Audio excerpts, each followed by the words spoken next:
हमें बाबा साहब भीमराव अंबेडकर पर गौरव की अनुभूति होती है। और बाबा साहब भीमराव अंबेडकर ने उस समय भी हम सबको उन सभी खतरों के प्रति जागरूक किया था। याद करिए, उन्होंने उस समय एक बात कही थी,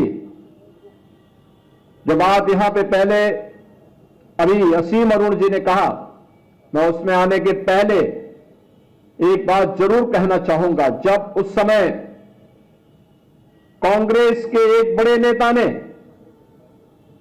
जिन्होंने 1923 में वंदे मातरम गाने से इनकार कर दिया था, कांग्रेस के अध्यक्ष के रूप में रहते हुए, और जब वह अंतिम समय उनका आया तो उन्होंने इच्छा व्यक्त की थी कि मेरी इच्छा है कि मैं यरूशलेम में मरूं।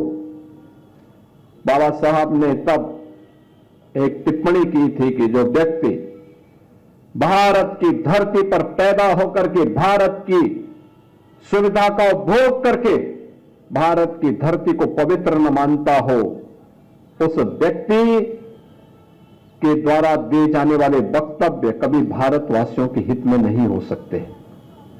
दुर्भाग्य से उस तुष्टीकरण की नीति पर चलने वाले दल न केवल भारत का अहित कर रहे हैं, बल्कि बाबा साहब भीमराव अंबेडकर का भी अपमान कर रहे हैं और इस देशवासियों को उनकी सुविधाओं से वंचित करने की कुत्सित चेष्टा का हिस्सा भी उनका है। हमें याद करना होगा इस बात को कि बाबा साहब भीमराव अंबेडकर ने आज जो भी सुविधाएं और जो भी संपन्नता आपको प्राप्त हो रही है, ये सभी कुछ उनकी प्रेरणा है। प्रधानमंत्री मोदी जी के नेतृत्व में नया भारत अपने महापुरुषों पर गौरव की अनुभूति करता है, उन्हें सम्मान देता है। पंचतीर्थ के निर्माण का कार्यक्रम हो या अनुसूचित जाति, जनजाति और पिछड़ी जाति के छात्रों को मिलने वाली स्कॉलरशिप और अन्य सुविधाएं, ये उसी क्रम का हिस्सा है। अभी यहां पे कार्यक्रम के संयोजक श्री डॉक्टर लालजी प्रसाद निर्मल जी कुछ बातें कह रहे थे। उनके द्वारा कहा जा रहा था कि जो चतुर्थ श्रेणी के कर्मचारी हैं या संविदा के कर्मचारी हैं, सफाई कर्मचारी हैं, उनको उचित मानदेय मिले। हमारी सरकार ने तय कर लिया है, हमारी सरकार ने तय कर लिया। उसके लिए हमने एक कारपोरेशन का गठन भी कर लिया है और मुझे लगता है कि अगले 1-2 महीनों के अंदर ही यह सुनिश्चित हो जाएगा कि हर चतुर्थ श्रेणी के कर्मचारी को, हर सफाई कर्मचारी को, हर संविदा के कर्मचारी को न्यूनतम मानदेय देने की गारंटी सरकार उसको उपलब्ध करवा देगी।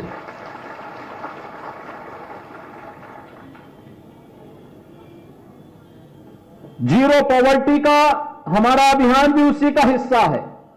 अभी भी जो वंचित है, जो सुविधा का लाभ नहीं प्राप्त कर पाया है, अनुसूचित जाति, जनजाति, अति पिछड़ी जाति के गरीबों के उन सभी तबकों को चिन्हित करने का कार्य हमारा लगभग फाइनल हो चुका है।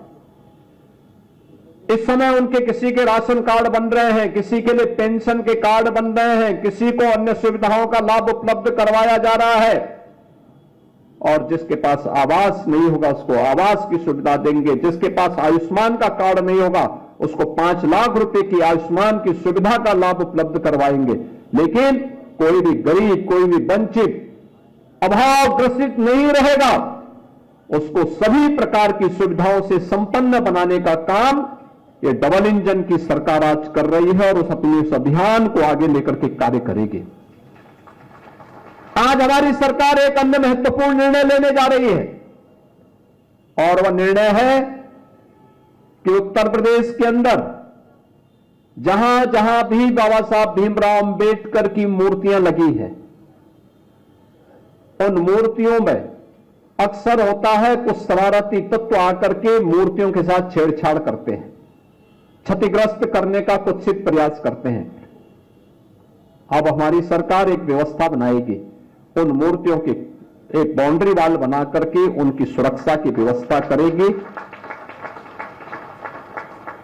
मूर्ति को जहां पर ऊपर से छत नहीं है तो उसके ऊपर एक छत्र लगाने का काम करेगी, जिससे सुरक्षित और सम्मानजनक ढंग से बाबा साहब भीमराव अंबेडकर की मूर्ति की सुरक्षा सुनिश्चित होगी। हर मलिन बस्ती को, हर दलित बस्ती को, अनुसूचित जाति बस्ती को, जनजातीय बस्तियों को हम कनेक्टिविटी के साथ जोड़ने के कार्यक्रम को, जो अगर बच गया है, यद्यपि ग्राम्य विकास विभाग ने, नगर विकास विभाग ने इन कार्यक्रमों को पूरा करने का काम किया, लेकिन फिर भी अगर कोई बचा होगा उसको हम पूरी तरह कनेक्टिविटी के साथ जोड़ने का कार्य करेंगे। इस विश्वास के साथ मैं आज एक बार फिर से बाबा साहब भीमराव अंबेडकर की इस महापरिनिर्वाण दिवस के अवसर पर उनकी स्मृति को नमन करता हूं।